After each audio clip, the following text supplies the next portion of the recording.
हाँ। अब देखो बेटा, ये आपका जो सीरीज आ गया है, जो आपकी टेस्ट सीरीज है, इसमें आपका जो टॉपिक इन्वॉल्व हो गया है वो आयनिक इक्विलिब्रियम और नाइट्रोजन कंटेनिंग कंपाउंड। ठीक, तो इसमें देखते चलिए एक एक क्वेश्चन करके। देखिए इसमें पहला क्वेश्चन कह रहा है आपका कि which of the following reagent are required for following conversion. इस कन्वर्जन के लिए आपका कौन सा रिएजेंट लगेगा। तो इसमें देखो क्वेश्चन में दो चीजें हो रही हैं। एक आपका बेटा क्लोरीन हट रहा है, C6H5CH2Cl आपका क्लोरीन हट रहा है, नाइट्रोजन लग रहा है, फिर इस नाइट्रोजन पे आपके दो ग्रुप लग रहे हैं। तो यहां पे देखिए आपको बेटा क्लोरीन हटाना है, NH2 लगाना है, क्लोरीन हटाना है, NH2 लगाना है। तो आपका जो रिएजेंट यूज होगा ये ढंग से देखो, C6H5, फिर ये हुआ CH2Cl। आपने क्या किया कि इस पहले स्टेप में CH3NH2 के साथ रिएक्ट किया, तो ये दोनों आपस में न्यूक्लियोफिलिक सब्स्टिट्यूशन के एग्जाम्पल हुए। निकलने वाला जो न्यूक्लियोफाइल हुआ वो हो गया Cl- और आने वाला जो हुआ वो हुआ NHCH3। ये कंपाउंड बना। अब इस कंपाउंड की आप फर्दर रिएक्शन कराइए क्लोरोमीथेन के साथ। तो ये देखो इसका निकलने वाला न्यूक्लियोफाइल होगा Cl- और आने वाला होगा ये N वाला पार्ट। तो यहां पे जो बनने वाला प्रोडक्ट हुआ वो हुआ C6H5CH2, N पे पहले से एक लगा है CH3 और एक और आके लगा CH3। तो डिजायर्ड प्रोडक्ट का क्या हो गया, फॉर्मेशन। आंसर कौन सा जाएगा, पहला। और किसी भी ऑप्शन में ये चेक कीजिए, इस टाइप के आंसर नहीं होंगे। अगला क्वेश्चन देखिए क्या है, क्वेश्चन नंबर 72। तो 72 में देखो क्या है, कह रहा है कि ethyl amine can be obtained from N-ethyl thalidomide on treatment with। Examiner कह रहा है कि हम N-ethyl thalidomide कि किसके साथ रिएक्शन कराएं कि एथाइल एमीन का क्या हो, फॉर्मेशन। तो सबसे पहले बेटा जो दिया है उसको बनाइए। तो N-ethyl thalidomide, इसकी स्पेलिंग में देखो I लगा हुआ है, तो आपका थैलीमाइड होता है ये C डबल बॉन्ड O और यहां पे आपका बेटा लगा N और ये हुआ H। यहां का एक H हटा और आप लगा दो एथाइल, तो ये हुआ N-ethyl thalidomide। और इस N-ethyl thalidomide से आपको बेटा ये बनाना है, ये कंपाउंड बनाना है। तो आप क्या कीजिए कि इस कंपाउंड की हाइड्रोलिसिस कराइए, H और यहां क्या लगा OH, इसका भी हाइड्रोलिसिस कराओ H और यहां पे क्या लगा OH। तो ये देखो बनने वाला प्रोडक्ट हुआ C2H5NH2 और ये बेटा बनने वाला प्रोडक्ट बेस एसिड के साथ रिएक्ट न करे, इसलिए हाइड्रोलिसिस में जो मीडियम होगा वो क्या होगा, बेसिक। तो सही आंसर कौन सा गया, C। अगले पे आइए, क्वेश्चन नंबर 73। देखिए 73 में क्या है, कह रहा है एग्जामिनर कि हमें एसिटामाइड को मिथेनामाइन में कन्वर्ट करना है। तो एसिटामाइड होता है एसिटिक एसिड का एमाइड, एसिटामाइड को हमें कन्वर्ट करना है,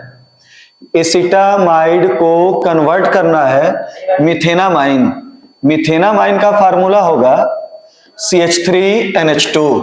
तो पूछ रहा है एग्जामिनर कि कौन सा रिएजेंट यूज होगा। अब इसमें ढंग से देखिए, इस रिएक्शन में आपका क्या हो रहा है कि ये कार्बन मोनोऑक्साइड, ये कार्बोनिल नामक बेटा ये बॉन्ड आपका जो रिएजेंट है वो बाहर निकल रहा है। ये कार्बन मोनोऑक्साइड बाहर निकला और इसको निकलने के बाद ये CH3 और ये NH2 आपस में जुड़े और आपका बन गया इथेनामाइन। तो बेटा इथेनामाइन कह रहे हैं, एक ही कार्बन है तो नाम क्या होगा, मिथेनामाइन। तो हमें एसिटामाइड से मिथेनामाइन बनाना है तो ये करना होगा। और CO को निकालने के लिए जो रिएक्शन यूज होगा उसका नाम होगा Hofmann bromamide reaction. Hofmann bromamide reaction का बेटा जो रिएजेंट होता है वो होता है ब्रोमीन प्लस NaOH। और अगर बेटा आपको कुछ याद आ रहा हो तो इस रिएक्शन में 1 मोल ब्रोमीन यूज होगा और NaOH जो यूज होंगे वो कितने मोल होंगे? 4। अगला क्वेश्चन देखिए 74th में देखो क्या है, कह रहा है कि increasing basicity order of the following compound. कई सारे कंपाउंड दिए हैं, इनका सही बेसिक ऑर्डर बताना हो। और कई बार आपसे बोल चुके हैं कि कुछ ना कहा जाए तो सबसे ज्यादा बेसिक मतलब बेसिक स्ट्रेंथ चेक किया जाता है एक्वस में। और बेटा एल्काइल ग्रुप, मेथाइल हो, एथाइल हो, कुछ भी हो, सबसे ज्यादा एक्वस सॉल्यूशन में बेसिक कौन सा एमीन होता है? 2 डिग्री।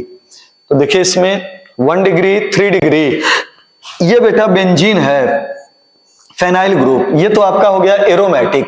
इसकी सबसे कम होगी, इसकी बेसिक कैरेक्टर सबसे कम होगी, एलिफेटिक वालों की ज्यादा, एरोमेटिक वालों की कम।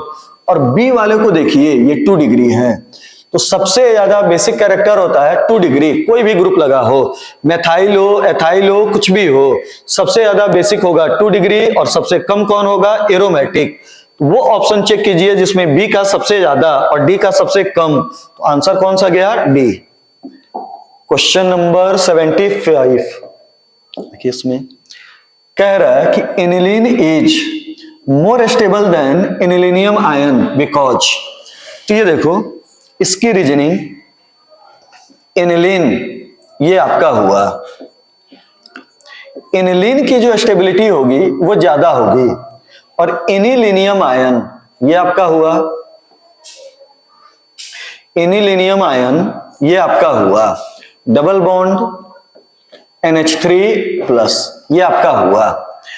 एग्जामिनर कह रहा है कि एनिलीन मोर स्टेबल है और एनिलीनियम आयन लेस स्टेबल है। इसका रीजन होता है कि इसमें एनिलीन में जो बेटा रेजोनेंस शुरू होता है वो इस लोन पेयर से, और ये लोन पेयर पूरा का यहां से यहां तक डीलोकेलाइज होता है। जबकि इसमें क्या है कि इसमें आप रेजोनेंस कराओ तो इसको इधर दो, या एनिलीनियम आयन ये हुआ तो इसमें आप रेजोनेंस कराइए, सॉरी ये आपका है ये आपका सिंगल बॉन्ड होता है, तो इसमें रेजोनेंस कराइए तो ये आगे जाएगा, और जब आगे जाएगा तो ये न्यूट्रल होगा। लेकिन नाइट्रोजन का जो होगा वो बॉन्ड कितना हो गया? 5, और कभी भी नाइट्रोजन 5 बॉन्ड का फॉर्मेशन नहीं करेगा। फिर से इस चीज को एक बार देख लीजिए, डायग्राम थोड़ा सा गलत बन गया था। एनिलीनियम आयन का डायग्राम ये होगा, ये आपका हुआ एनिलीनियम आयन NH3 प्लस। अब इसमें देखिए रेजोनेंस है, अगर गलती से आपने बेटा ये रेजोनेटिंग स्ट्रक्चर यहां पे किया, इसको इधर ट्रांसफर किया तो ये डबल होगा, और डबल होगा तो नाइट्रोजन कितने बॉन्ड बनाएगा? 5, और कभी भी नाइट्रोजन 5 बॉन्ड का फॉर्मेशन नहीं करेगा। नाइट्रोजन की मैक्सिमम कोवैलेंसी बेटा कितनी होती है? 4, नाइट्रोजन 5 बॉन्ड नहीं बनाएगा। तो ये देखो इसमें रेजोनेंस यहां से शुरू हुआ, जबकि इस मॉलिक्यूल में रेजोनेंस केवल और केवल रिंग का है, तो इसके ज्यादा रेजोनेटिंग स्ट्रक्चर, इसके कम रेजोनेटिंग स्ट्रक्चर, और जिसके रेजोनेटिंग स्ट्रक्चर जितनी ज्यादा उसकी स्टेबिलिटी उतनी ज्यादा। तो 75th का आंसर कौन सा हो गया? ए। अगले पे आइए, क्वेश्चन है एन ऑर्गेनिक कंपाउंड, ये ऑर्गेनिक कंपाउंड है, ढंग से ऑर्गेनिक कंपाउंड का फार्मूला देखो, कार्बन 3, हाइड्रोजन का नंबर उसके डबल प्लस 3 के बराबर है, कार्बन उसका डबल प्लस 3 हाइड्रोजन है, तो एक ऑर्गेनिक कंपाउंड है।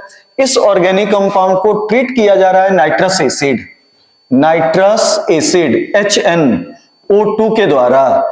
तो एग्जामिनर कह रहा है कि ये अल्कोहल बना रहा है और एमीन, ये आपका नाइट्रोजन गैस निकल रहा है। फिर एग्जामिनर कह रहा है कि जो ए नामक ऑर्गेनिक कंपाउंड है उसकी क्लोरोफॉर्म और अल्कोहलिक बेस के द्वारा रिएक्शन हो रही है, तो सी बना रहा है। और फिर एग्जामिनर कह रहा है कि इसकी रिडक्शन हो रही है तो आइसोप्रोपाइल मेथाइल एमीन बन रहा है। अब ढंग से देखिए इतनी चीज, एग्जामिनर कह रहा है कि ए वाले का रिडक्शन हो रहा है तो आइसोप्रोपाइल मेथाइल एमीन। इधर देखिए ये ऑर्गेनिक कंपाउंड है, ऑर्गेनिक कंपाउंड है, इसकी मतलब ये एमीन है, इसकी रिएक्शन नाइट्रस एसिड के साथ हो रही है तो अल्कोहल बन रहा है, तो डेफिनेटली 1 डिग्री एमीन होगा, 1 डिग्री एमीन होगा, और ऐसा 1 डिग्री एमीन होगा। फिर एग्जामिनर कह रहा है कि ये कार्बिल एमीन रिएक्शन, फिर फाइनली एग्जामिनर कह रहा है कि जब इस कंपाउंड की इस सी की रिडक्शन हुई, सी का रिडक्शन हुआ तो बेटा क्या बन रहा है, आइसोप्रोपाइल मेथाइल एमीन। तो देखिए इसमें एक ऑर्गेनिक कंपाउंड है ना, एमीन है, अल्कोहल बना रहा है, मतलब प्राइमरी एमीन हुआ। फिर एग्जामिनर कह रहा है कि जब उसकी रिएक्शन क्लोरोफॉर्म, इस प्राइमरी एमीन की रिएक्शन क्लोरोफॉर्म के साथ हो रही है तो बेटा आपका ये कंपाउंड बनेगा RNC। और फिर एग्जामिनर कह रहा है कि इस RNC का रिडक्शन हो रहा है तो ये बन रहा है आइसोप्रोपाइल मेथाइल एमीन।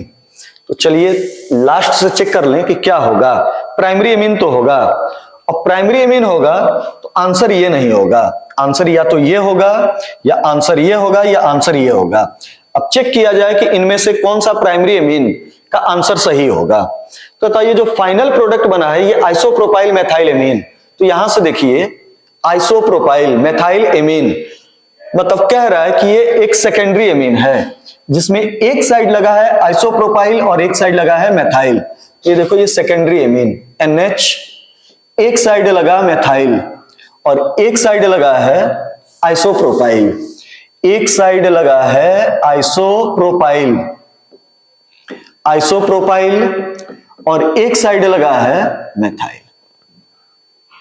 ठीक, अब ये देखिए ये जो कंपाउंड है ये किसके रिडक्शन से बन रहा है, तो ये बन रहा है RN और ट्रिपल बॉन्ड C, इसके रिडक्शन से। तो देखो ये है बेटा आइसोनाइट्राइल, पिछली साल नीट का ये क्वेश्चन आया था, जब साइनाइड का रिडक्शन होता है तो प्राइमरी एमीन बनता है और आइसोसाइनाइड का रिडक्शन हो तो क्या बनता है, सेकेंडरी एमीन। अब इस आइसोसाइनाइड का रिडक्शन हो रहा है तो ये सेकेंडरी एमीन बन रहा है। तो ये देखो इधर वाला चेंज हो रहा है CH3 में और इधर वाला चेंज हो रहा है इसमें। तो ये बेटा ये जो R हुआ ये आपका हुआ CH3 और ये हो गया CH। क्लियर हुआ। और ये बताओ ये जो है ये प्राइमरी एमीन से बन रहा है, तो प्राइमरी एमीन ये हो गया NH2। जब इस प्राइमरी एमीन की कार्बिल एमीन रिएक्शन होगी तो ये वाला बेटा R ये हुआ और ये NC बना और फिर इसका रिडक्शन हुआ होगा तो इसका क्या हुआ होगा, फॉर्मेशन।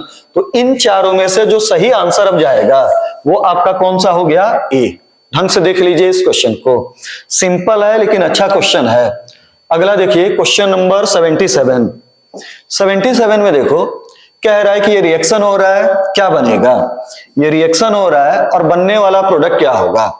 तो ढंग से देखिए ये आपका जो रिएक्शन है ये बेंजीन सल्फोनिल क्लोराइड है, बेंजीन सल्फोनिल क्लोराइड, और ये एक टाइप से एमीन है। तो इस रिएक्शन में कराना क्या है आपको कि इसका लिविंग न्यूक्लियोफाइल होगा Cl- और इसकी जगह पे ये आपका लिविंग न्यूक्लियोफाइल होगा, अच्छा नहीं, एग्जामिनर कह रहा है कि जब हम इस कंपाउंड की X के साथ रिएक्शन करा रहे हैं तो ये बन रहा है। तो देखो इसमें बेटा निकला क्या, Cl, और आके क्या लगा है, NH। क्लियर हुआ। अब यहां पे आपको क्या करना है कि Cl ये न्यूक्लियोफिलिक सब्स्टिट्यूशन है तो एमीन का बेटा H वाला पार्ट हटा और ये पार्ट आके लगा है। तो देखो निकलने वाला न्यूक्लियोफाइल Cl-, इस पे डायरेक्टली आप कितने एक और H जोड़ दो, एक, तो एक H जोड़ दीजिए तो आपका जो बनने वाला आंसर होगा वो कौन सा हो गया, A। अगला देखिए 78th, देखो क्या कह रहा है 78th में, कह रहा है कि which of the following product is formed in the given reaction. Aniline है, एनिलीन की रिएक्शन ब्रोमीन के साथ पोलर सॉल्वेंट की प्रेजेंस में हो रही है तो बेटा एक्सेसिव ब्रोमिनेशन होगा। ये बेटा आपका NH2 प्लस R हुआ तो आने वाला जो Br+ होगा वो सारे ऑर्थो पे लगेगा, पैरा पे लगेगा, बनने वाला जो प्रोडक्ट होगा वो हो गया 2,4,6 ट्राइब्रोमो एनिलीन, इसका व्हाइट प्रेसिपिटेट। तो सही आंसर कौन सा हो गया, D। अगले में चलिए 79th में देखो क्या है, एग्जामिनर ने एनिलीन दिया और एनिलीन की एसिटाइलेशन स्ट्रॉन्ग बेस पिरिडीन की प्रेजेंस में हुई। एनिलीन का एसिटाइलेशन एनिलीन का एसिटाइलेशन स्ट्रॉन्ग बेस पिरिडीन की प्रेजेंस में हुआ, तो सबसे पहले आपका क्या होगा कि ग्रुप प्रोटेक्ट होगा। एनिलीन का एसिटाइलेशन कराइए तो बनता है NH डबल बॉन्ड OCH3। ढंग से सुनते चलिए। अब ये देखो जो आई बना, आई इसकी बेटा या ये जो पहला बना इसकी ब्रोमिनेशन कराई गई, और किसके प्रेजेंस में? एसिटिक एसिड, पोलर सॉल्वेंट नहीं, मतलब पोलर सॉल्वेंट तो है लेकिन इसकी पोलैरिटी बहुत कम होती है, तो इसकी प्रेजेंस में तो आने वाला ब्रोमीन या तो ऑर्थो पे लगेगा या कहां लगेगा? पैरा। हिंड्रेंस से बचने के लिए ब्रोमीन मेनली कहां लग गया? पैरा। तो मान लो ये यहां पे लगा तो ये बना, सबसे पहले बेटा ये बना था, ये बना था, फिर इसकी ब्रोमिनेशन हुई तो ये बना, तो सेकंड ये वाला ये हुआ, फिर इसकी हाइड्रोलिसिस हुई तो ये देखो हाइड्रोलिसिस हुई तो यहां से ये बॉन्ड क्लीव हुआ, यहां पे क्या लगा? NH2 और बनने वाला प्रोडक्ट ये हुआ। तो एग्जामिनर पूछ रहा है कि पहला और दूसरा रिस्पेक्टिवली क्या होंगे, तो ये देखो पहला दूसरा, इसमें है मेटा पे लगा, इसमें पैरा पे लगा, देख लीजिए ये आपका, तो आंसर होगा बी। पहले बेटा आपका ग्रुप प्रोटेक्ट हुआ, फिर आके ब्रोमीन पैरा पोजीशन पे लगा, तो इसमें जो ये वाला होगा ये बेटा एसिटानिलाइड हुआ, और सेकंड वाला जो हुआ वो पैरा ब्रोमो एसिटानिलाइड हुआ। अगले पे आइए, क्वेश्चन नंबर 80। देखो इसमें क्या है, कह रहा है कि हमारे पास ये कंपाउंड है, इसका एसिटाइलेशन, इसका मतलब होता है एसिटिक एनहाइड्राइड, एसिटाइलेशन कराया गया, फिर ब्रोमिनेशन कराया गया, और किसकी प्रेजेंस में? Acetic acid. वही बेटा वो पहले वाला ही क्वेश्चन है, जो क्वेश्चन है ये पहले वाला ही है। तो अब ये बताओ, ये आपका हो गया पहला, ए जो हो गया वो आपका हुआ ये, ए जो हुआ वो ये बना NH डबल बॉन्ड OCH3, और ये हुआ CH3। एसिटाइलेशन के बाद ये A बना। अब इसकी बेटा हमने क्या कराई? ब्रोमिनेशन। तो अब ब्रोमिनेशन कराएंगे तो आने वाला ब्रोमीन या तो ऑर्थो पे लगेगा या पैरा। पैरा पहले से भरा हुआ है तो कहां आके लगेगा? ऑर्थो। तो आंसर कौन सा गया? बी। क्लियर। अगले पे आइए, 81 में देखिए एग्जामिनर कह रहा है कि the stability of arene diazonium ion is explain on the basis of resonance, which of the following resonating structure is incorrect. Check कीजिए, पहला, दूसरा, तीसरा, चौथा, कौन सा रेजोनेटिंग स्ट्रक्चर गलत है? देखने में तो बेटा लग रहा है सी, क्योंकि यहां पे नाइट्रोजन ने कितने बॉन्ड बना लिए? 5। इसमें देखो nitrogen 4 bond plus nitrogen 4 plus nitrogen 4 plus, answer ये सही है। मतलब ये वाला जो है वो सी आपका जो है ये रेजोनेटिंग स्ट्रक्चर नहीं होगा। कभी भी नाइट्रोजन की वैलेंसी बेटा 5 नहीं हो सकती है, नाइट्रोजन पेंटावैलेंट नहीं हो सकता है। नाइट्रोजन मैक्सिमम कितने बॉन्ड बनाएगा? 4। तो वहां से आप देख लीजिए। अच्छा एक काम कीजिएगा, एनसीईआरटी में जाइएगा, इसका सारे रेजोनेटिंग स्ट्रक्चर उन्होंने बना रखा है, एक एक करके बनाइए, प्रैक्टिस कीजिए, क्वेश्चन दूसरे फॉर्म में भी ये फ्रेम हो सकता है। क्वेश्चन नंबर 82 देखो इसमें क्या है। क्वेश्चन नंबर 82 में एग्जामिनर कह रहा है कि हमारे पास ए है और ये बनाना है। तो बेटा यहां पे जो होगा, मतलब ये कह रहा है एक रिएक्टेंट है, उसकी इसके साथ रिएक्शन हो रही है तो ये बन रहा है। दोनों में ढंग से देखिए क्या हो रहा है, तो ये ग्रुप हट रहा है और इसकी जगह पे क्या आके लग रहा है? H, और H का जुड़ना मतलब होता है रिडक्शन। तो चेक करो कौन से इसमें बेटा रिड्यूसिंग एजेंट है। आंसर होगा एक्वस हाइपोफॉस्फोरस एसिड।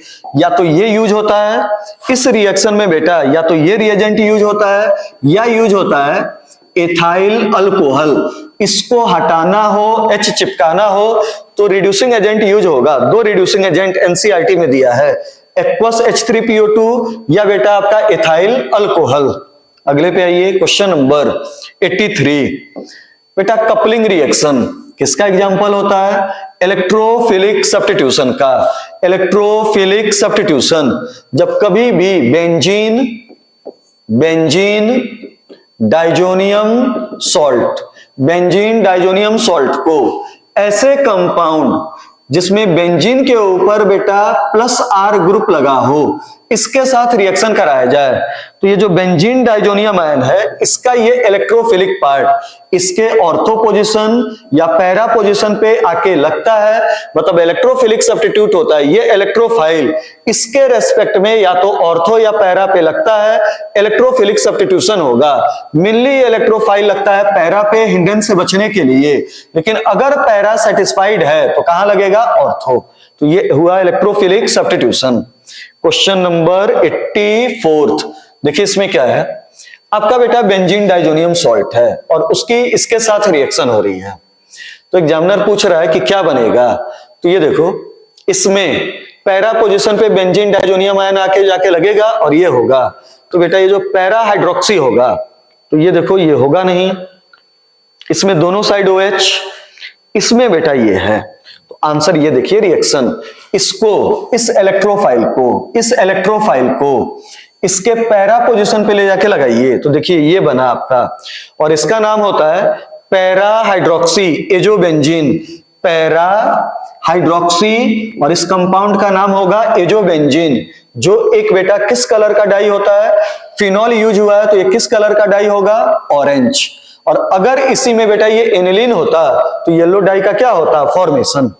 आगे देखिए क्या है, क्वेश्चन नंबर 85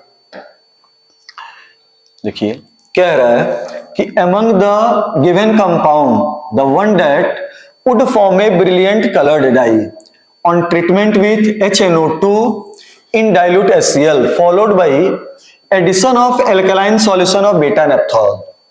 एग्जामिनर कह रहा है कि इनमें से इन चार कंपाउंड में से, ढंग से देखिए चारों इमीन दिया हुआ है, एग्जामिनर कह रहा है कि इन चारों कंपाउंड में से हम किस कंपाउंड की reaction NaNO2 plus dilute HCl मतलब नाइट्रस एसिड के साथ कराएं, फिर जो बने उसकी रिएक्शन बीटा नेप्थॉल के साथ कराएं, नेप्थॉल alcohol, नेप्थॉल naphthalene plus all alcohol मतलब प्लस R वाला, फिर से वही ऊपर वाला क्वेश्चन, इसके साथ कराएं तो एक कलर डाई का फॉर्मेशन होगा। तो ये बताओ बनना चाहिए बेटा आपका बेंजीन डाइजोनियम सॉल्ट, तभी तो आगे रिएक्शन होगी अल्कोहल के साथ। तो benzene diazonium salt diazotization reaction 2 degree amine नहीं करता है, 3 डिग्री एमीन नहीं करता है, कौन करता है? 1 डिग्री एमीन।